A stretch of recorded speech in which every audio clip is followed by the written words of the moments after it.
What's going on? This is No Bad Days. I'm Ryan. I've been away for a minute working on some new projects. I've got some exciting stuff to share with you very soon, and we will touch on that, I promise. Today, we finally are getting to the Q&A that I promised you a couple weeks back. It's taken us a while to assemble all the questions here. We had lots of great ones come in. My faithful sidekick, Kristy, who's behind the camera, will be asking the questions. She's not going to be on camera today. She's just the question asker. So we might as well dive right into it. So Kristy, what do we got here? Some of these are pretty deep, so get ready to... I'm ready. Okay. I'm ready to share. I'm gonna start with a little softie. Okay, bring it.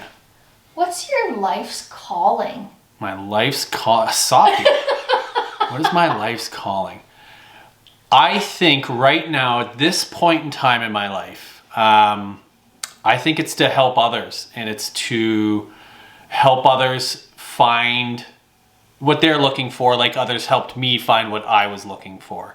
And it's not to say I found exactly what I need in my life entirely today, but I was given the opportunity to do some searching within and find some of the answers I needed to find. And I was only able to do that with the help of others. So I think that's kind of where I'm at today, is trying to help others, you know, discover who they are as individuals and to try to be the best person possible. Aw. What would be your last meal on death row? Ooh, last meal on death row. It sounds so easy, but pizza, probably. Yeah. Probably pizza. What toppings? Mushrooms for sure, because they're the best vegetable ever. Hot peppers and extra cheese. Did you get a little treatza pizza on the side, or just the... No, Okay. not getting treatza pizza. Gotta have candy or something, but treatza pizza's whack. No. Okay. What 3 people, dead or alive, would you invite to a tea party?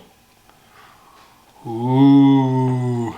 I'd invite my brother, because I haven't seen him in a long time. Aww. Other 2. Joseph Campbell and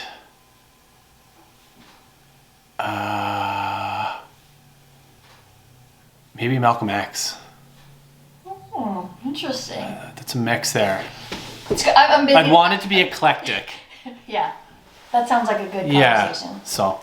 Plus, I'm busy that day anyway, so it's perfect. Are you an introvert or an extrovert? That's an easy one. I always, my entire life, I thought I was an extrovert. I thought I wanted to be the life of the party, and what I realized is that I had to use everything external to make me an extrovert, and deep down inside I'm an introvert. Are you? Nothing makes me happier than getting home, period. Than just getting home and not having to do anything, not having to be anything. That's my, release there, and being and I really I don't get lonely, but I like being alone, and you know, obviously I like having people in my life as well, dear, but yeah, I'm definitely an introvert. Okay, I really like this one, so thank you to whoever sent it in. But what's the best advice you've ever gotten? To check my intentions, for sure. So my great friend Ken, this is a pivotal thing for me in creating change in my life, was to check my intentions before I do anything. Am I perfect at doing this? No. But checking my intentions has kept me out of a lot of trouble in terms of like arguments, disagreements, buying things, you name it. Just asking myself for a second, why am I doing this? What are my intentions behind this action? And it's given me a second just to break that, you know, emotional decision-making point. So that's for sure it, I think. Again, I don't know these questions. Kristy is asking me these questions. She wrote them all down. She acquired them all. I haven't rehearsed any of this, so this is off the top of my head. Speaking of, off the top of your head, what's the worst decision you've ever made? Waiting. So everything in my life that was an important decision I waited to make. And that doesn't mean taking time to make a decision. I literally put it off. So when it came to closing my store, I could have taken an easier way out, definitely. Like I had a closure plan. I had a way to do this and to be a softer, gentler way on me. I waited to get the help I required. I waited to start or end relationships. I waited on my education. Everything that's important to me today, I took the opportunity when it arose. So my sobriety, when I had that final opportunity, I said yes. When the people that are important in my life came into my life, I said yes. And when opportunities arise today, I say yes. Where everything that's been negative in my life has been from waiting or saying no. Beautiful. Okay, we're gonna change up a bit. Okay, this or that. Coffee or tea? Coffee. Cats or dogs? That's not a fair one. 50-50. I love Peanut, but I also love Mew. I'm not deciding. It's not right. Whoever asked, that's a bad person for asking that. Skateboarding or snowboarding? So I am better at snowboarding, so I enjoy snowboarding more. But when I snowboard, I do tricks that I can't do skateboarding and pretend I'm skateboarding. So ideally, in the perfect world, if I could choose to be better, it would be skateboarding 100%. But I'm not. Snowboarding's easier, so I have to go with, just in terms of what I can do, is snowboarding. But I like skateboarding better. Inside or outside? Outside. Mountains or beach? Mountains.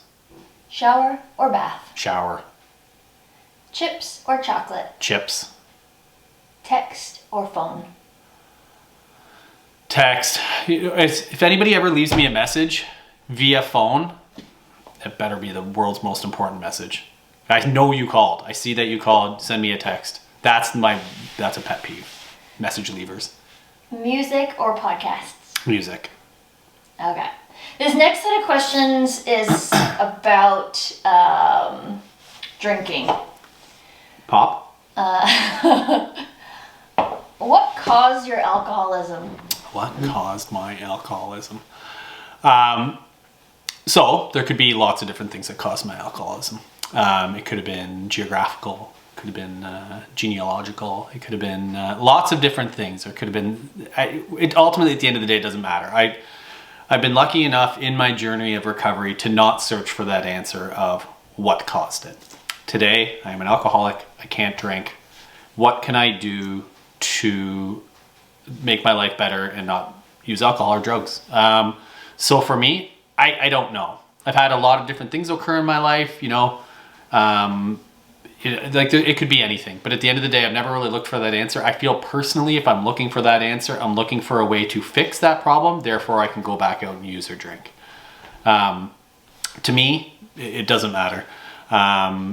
Whether it's, it could be a million different things. I know when I found out that drugs and alcohol could take away my pain, but I think it was predisposed for me because I see in my life, in everything I do, I'm an addict at heart. Like, I'm a person that consumes, whether it's food, car stuff, sporting goods stuff, equipment. I just like consuming things. So I think I naturally have an addictive personality, and it's just the way it is. Do you ever want to drink? No, but I think about it. Like, I don't think about the act of drinking, but times come up when I'd be like, this is when I would normally drink. When people say, hey, we're going to the cottage, my natural instinct is to be like, oh, I have to go to the beer store. Or, things like that. But that's 20 years of doing that. That's just habit, like naturally kind of ingrained in me. That happens less and less. I can honestly say, and it's been a long, long time since I've had any, like, even whether it's craving or even thought of actually consuming it. Every once in a while I'll still have dreams and stuff like that. And I wake up feeling really, really guilty. And, then I kind of am relieved because it was just a dream, or I guess a nightmare ultimately. But yeah, no, I don't think about it really. How does someone know if they're an alcoholic? If you're asking yourself if you're an alcoholic, you probably should look into that. Nobody can tell you that you're an alcoholic. The only person that can make that decision is the alcoholic themselves. If you're wondering whether or not you're an alcoholic, probably time to start looking into some information about that. People that are generally not alcoholics don't think that they're alcoholics. Just because you have, like, everybody's different. If it's affecting your life in any way, in a negative manner, if there's certain things that keep happening in your life, Start to look at what's involved in that pattern. Like for me, I had all these things happening in my life, like whether it was fights, you know, crashes, injuries, you know, problems with the police, whatever it may have been, there was one common theme. And all the time there was alcohol involved. Now everything in my life had alcohol involved because I was always drinking. So I'm like, okay, what's one common thread here? Well, alcohol is involved in every one of these situations. Well, take away the alcohol and let's see how this pans out. I can tell you, since then, I've never been pulled over, period. I've been begging to be stopped by a ride program in my entire sobriety. So I can be, when they ask when was the last time you had a drink, I can tell my sobriety date. That's like my zinger I've been waiting for. Never hit a ride program since. Never been pulled over since. Like, all these stupid things. I haven't been hit over the head with a bottle since. I haven't been arrested since. I haven't been, you know, in a fight. I haven't, you know, woken up somewhere strange. None of these things have happened to me. And I haven't woken up with a hangover since either. So all these things haven't happened since. So I have to think that that one common thread was alcohol. And I'm better off without it.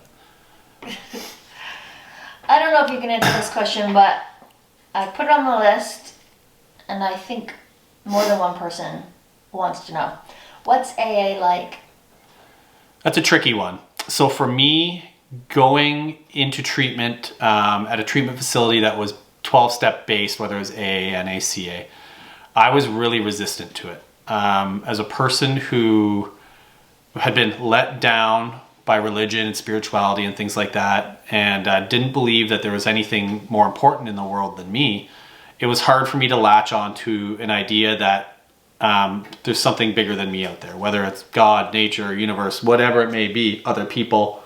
So I was really against it. And I didn't believe that these people that were coming and sharing their experience with me that were happy were truly happy. Like I couldn't imagine being happy, especially after the life that I'd lived. It just didn't register as something I could think about. Once I started to put in some work and started to kind of look into the AA program, and I was kind of had to go to the meetings as part of my treatment, my life started to have some shifts in it. And what I realized I was doing is I was doing a 12-step program unintentionally. I started to make changes in my life. I admitted and acknowledged that I was an alcoholic, and I was ready to make change in my life, and that there was something bigger than me out there, and that I wanted to make amends for my problems. And all these things I wanted to do were just outlined there. So basically, for me personally, AA as a program has given me a way to have some morals and principles in my life. It's a structured program that works for some people, doesn't work for others. Do I believe it has a monopoly on recovery? No, there's lots of opportunities, but I think it's a great, simple program that if you follow the 12 steps in any aspect of life, even if you're not an addict, like these are things that are just good things to do as an individual, you know, say you're sorry when you're wrong, and to help others. So for me, it's a program that's worked. But also for me, the religious aspect didn't jive with me at first. And for myself, definitely, I'm more of a spiritual person than religious person. It's worked. It's worked for many people, but it doesn't mean it works for everybody. So my take on it, I enjoy it. I get a lot out of it. I still actively attend AA meetings and CA, NA, you name it. I've met some really amazing people out of it. So for me, I like it. I enjoy it, but it doesn't work for everybody.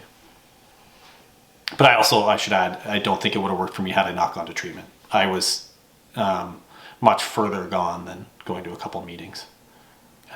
So it's a great way for me to maintain sobriety. Well, you made it through the tough ones. All of the rest are your questions about what is your favorite. Oh, that's my favorite. Talking about stuff that's my favorite. What's your favorite TV show? That's not easy.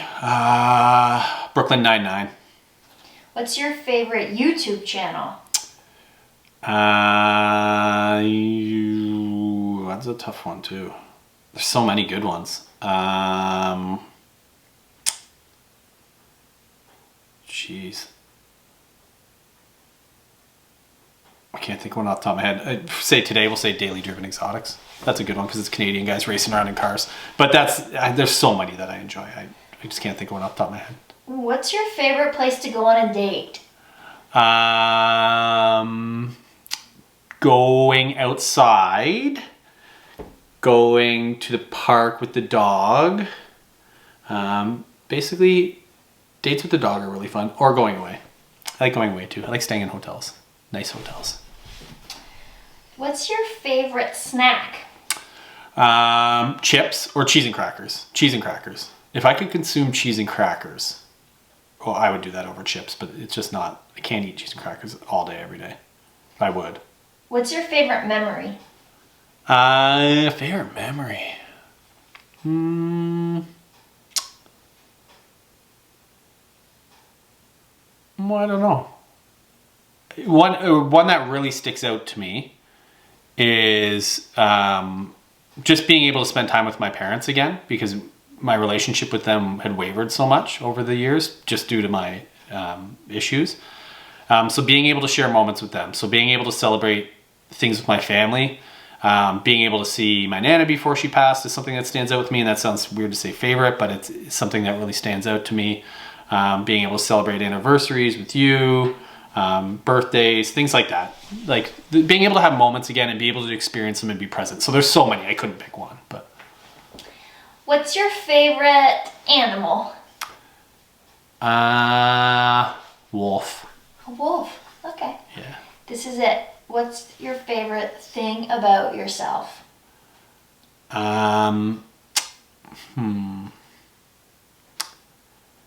That I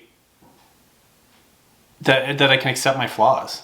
That today I realize that I'm not perfect and that's okay. And that I'm willing to grow and to make the important changes in my life. And I think I guess like being willing too. Like just being able to face challenges and fail at them or succeed at them and be able to live kind of life on life's terms to that extent. And sometimes I have to be reminded that, but it's like the stuff that I'm able to face today, I couldn't have even imagined or dreamed of being able to face 5 years ago. And to think of the stuff that I'm working on right now, it's like, it's crazy. And to be able to be in the position I'm in today is crazy too. So I think that it's like, I guess resilience is that I can get back up today. And I'm not afraid to fail. So I think that's the whole list. Okay, well if that's all we got, that's a good list. Those are good questions. Really I really good enjoyed them. questions. You're a really good question asker. Well, you know. I appreciate it. Well, so thank you everybody for listening. I hopefully you were able to get some insight into my life, some of my personal experiences, and you know, if you want to share any of yours with me or have any other questions for me, by all means, ask away. I'm more than willing and happy to answer questions. My life's pretty much an open book at this point. I got nothing to hide. So thank you so much for watching. Like, subscribe, share with your friends. And just a quick reminder, subscribing doesn't actually do anything. It just gives you a notification when new videos pop up. So it doesn't cost anything. It's free. It doesn't make you do anything. You can unsubscribe too if you want. But thank you so much for watching. Have an amazing day. This is No Bad Days. I'm Ryan. Take care. Beep.